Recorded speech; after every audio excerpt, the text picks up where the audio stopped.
Midnight Strike here, and it is time to review another Tool album. This time we are on their third studio album entitled Lateralus, and I'm just going to come out there and say that this is my favorite Tool album thus far. It has the most evolution in terms of musical sound, and it sees the band experimenting more on the metal side of grunge, or at least the heavier side of it, because everything is heavy, and everything just sounds exactly where it needs to be on the songs, such as The Grunge, The Patient, Parable, Parabola, and the title track, Lateralus. So this is my favorite Tool album thus far, and it just showcases the evolution of the band. So one of my key criticisms of the album Enema that came before this was that it was pretty much an exact carbon copy of Undertow, their first album, because really they didn't do any evolution, they didn't evolve at all or expand on their sound.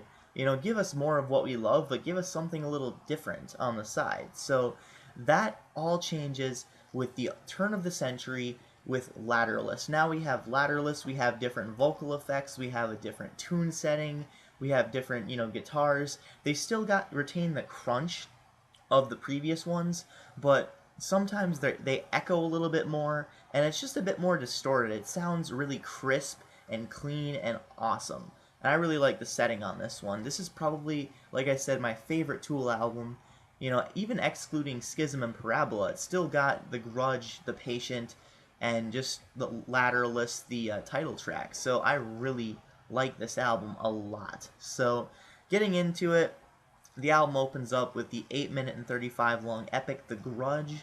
And this is one of my favorite songs already. I opened this song and I was just blown away immediately by just how well he sings this, how well Maynard sings the vocals and the lyrics to this song. I mean, he uses a bit of like a vocal enhancer, some vocal effects here and there, and it sounds really hard, it sounds crisp, and just really appealing to the ear. It's a long song, but it retains your attention. It's a little bit slower, but I really like it. It's a really good song. It's not the fastest song out there, but it's still a really good song. The next one is Aeon Blue Eclipse, or Aeon Blue Apocalypse, excuse me, but this one is just another intro, but it's a really good intro. It's about 1 minute and 4 seconds long, and it's probably one of my favorite intros, save intermission, just for being weird. So the next one is The Patient, and this is another long one, 7 minutes and 13 seconds. Like I said, really awesome vocal effects, really heavy, and just the crunch of the guitars is definitely displayed on here. This is still a grunge album,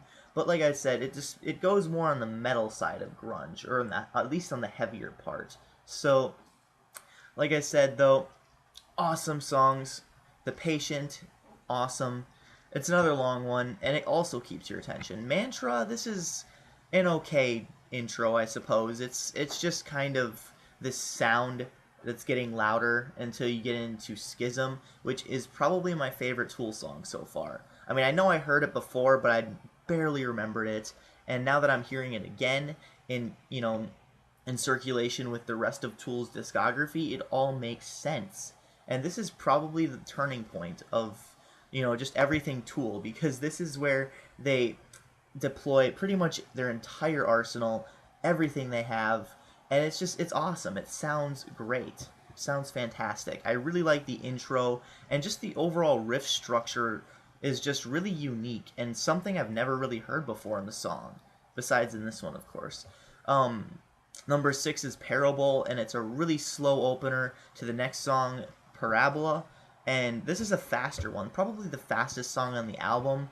Got a really just fast-paced riff structure. It's still really heavy, still kind of intense, but also, displays the more aggressive side of Tool.